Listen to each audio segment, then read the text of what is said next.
আজকে আমি আপনাদের সাথে শেয়ার করব সারাদিন আমি কিভাবে সবগুলো কাজ গুছিয়ে করি এবং কি কি রান্নাবান্না করলাম সবকিছুই কিন্তু আজকে আমার এই ভিডিওতে আপনারা দেখতে পাবেন। আশা করি আপনাদের কাছে আমার এই ভিডিওটি ভালো লাগবে। আমার হাজবেন্ড অনেক শখ করে এই সিমগুলো কিনে নিয়ে এসেছিল, যেহেতু পুরোপুরিভাবে এখনো সিমের সিজনটা আসেনি, যার কারণে বাজারে কিন্তু অনেক কড়া দামে সিমগুলো বিক্রি হচ্ছে। কিন্তু তাতে কি, শখের দাম তো লাখ টাকা, শখ যেহেতু হয়েছে সিম তো কিনতেই হবে। ভিডিওর এই পর্যায়ে এসে আপুমনিদের কাছে আমার একটি অনুরোধ, আপনারা যারা এতক্ষণ পর্যন্ত আমার ভিডিওটি দেখছেন প্লিজ আমার ভিডিওতে একটা লাইক দিয়ে দিবেন। আর যদি আপনাদের কাছে আমার লাইফস্টাইল ভালো লাগে, এমন ভিডিও আরও দেখতে চান, তাহলে চ্যানেলটি সাবস্ক্রাইব করে দিতে পারেন। এখন যে ভিডিওটি দেখতে পাচ্ছেন এই ভিডিওটি কিন্তু আমি রাতে শ্যুট করেছিলাম। ফ্রিজে অনেকগুলো বেগুন আর ধনিয়া পাতা ছিল, আর এদিকে আলুও ছিল। তো কি করব, সব কিছু এক করে ঘন্ট রান্না করলাম। আমাদের উত্তরবঙ্গের মানুষ কিন্তু আমরা ঘন্ট খেতে অনেক পছন্দ করি। আর এই পর্যায়ে আমি আমার ছেলের জন্য ঘন্টটি উঠিয়ে রেখে আমাদের ঘন্টের মধ্যে ঝাল এড করে দেব, যেহেতু ও ছোট মানুষ ঝাল খেতে পারে না, এই কারণে আর কি ওর ঘন্টটা আলাদা করে রেখে দিলাম। আপনাদের যাদের বাসায় ছোট বেবি আছে তারা কিন্তু এই টেকনিকটি ফলো করতে পারেন, মানে এক ঢিলে দুই পাখি।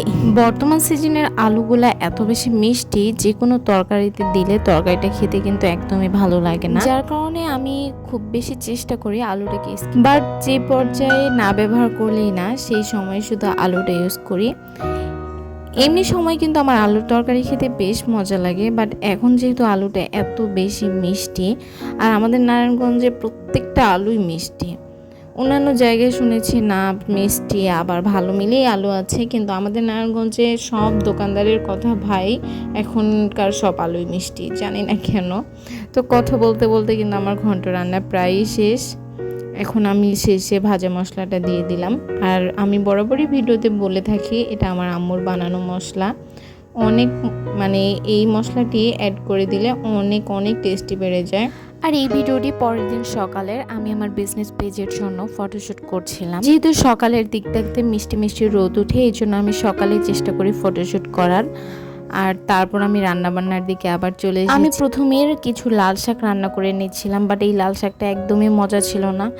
হয়তো আমার রান্নায় কোনো ত্রুটি ছিল না, লাল শাকটার মধ্যে কিছু ত্রুটি ছিল, আমরা খেতেই পারিনি, একদমই তিতা তিতা ছিল। কেন হয়েছে আমি জানি না। দেন আমি আলু আর ভেন্ডি ভাজি করছিলাম। এখানে প্রথমে আমি সবগুলো মশলা তেল সব কিছু দিয়ে ভালো মতো মাখিয়ে আমি তরকারিটা বসিয়ে দিচ্ছিলাম। আর এই তরকারিটা আমার কাছে খেতে খুবই ভালো লাগে। ভেন্ডিতে এমনিতেও অনেক বেশি আয়রন, অনেক পুষ্টিকর আমাদের শরীরের জন্য, আর খেতেও মজা। এইভাবে রান্না করলে, একটু বেশি তেল দিয়ে রান্না করলে খেতে অনেক মজা হয়। তো আমার রান্নাটা কিন্তু এই পর্যায়ে শেষ। দেখেন কি সুন্দর সিদ্ধ হয়ে গিয়েছে। আর এই রান্নায় এক ফোঁটা পানিও ইউজ করতে হয় না, যদি পানি ইউজ করেন রান্নাটা কেমন পাইনসা পাইনসা হয়ে যায়। আমি এটা আমার আম্মুর কাছে শিখেছি, আমার কাছে খেতে বেশ ভালো লাগে, আপনারা চাইলে কেউ ট্রাই করে দেখ। এদিকে আমার দুপুরে রান্নাবান্না শেষ। তারপর একদম রাতে আমার ছেলে খুবই লুডুস খেতে চাচ্ছিল, ওর জন্য আমি লুডুস রান্না করছিলাম। এখন যে লুডুসটা রান্না করছি এটা কিন্তু আমার জন্য রান্না করছি, ওকে লুডুস আগেই বানিয়ে দিয়েছি। ও লুডুসে তো এই মশলা আমি একদমই দেই না, যেহেতু এইখানে টেস্টিং সল্ট আছে। এই টেস্টিং সল্টটা বাচ্চাদের জন্য অনেক ক্ষতিকর, বাট আমার কিছুদিন ধরে অনেক বেশি ঝাল ঝাল লুডুস খেতে ইচ্ছে করছিল, এই জন্য আমি একদম যত পারছি ঝাল মশলা সব কিছু দিয়ে লুডুসটা রান্না করেছি। আর সত্যি কথা বলতে খেতে অনেক মজা ছিল, বাট এইভাবে খাওয়া উচিত না, এটা মনে হয় স্বাস্থ্যের জন্য ভালো নয়। এই পর্যায়ে আমার লুডুস রান্না একেবারেই ডান। দেখেন লুডুসটা কি পরিমাণ লবণীয় হয়েছে। আর সাথে আমি কিছু ডিম ভেজে নিচ্ছি, একটা ডিম ভেজে নেব, একটা ডিম পোস্ট করে নেব, এটাই খেতে মজা লাগবে। তো দেখেন আমার ডিমটি কিন্তু কি সুন্দর ফুলে উঠেছে আর কত বড় হয়েছে, ভাবা যায় এখানে একটি ডিম। কে কে আমার মতো ডিম ভাজতে পারেন অবশ্যই কিন্তু কমেন্ট করুন। কথা বলতে বলতে ভিডিওর একেবারেই শেষ পর্যায়ে চলে এসেছি। আপনারা যারা এতক্ষণ পর্যন্ত আমার সাথে ছিলেন অনেক অনেক ধন্যবাদ আপনাদেরকে।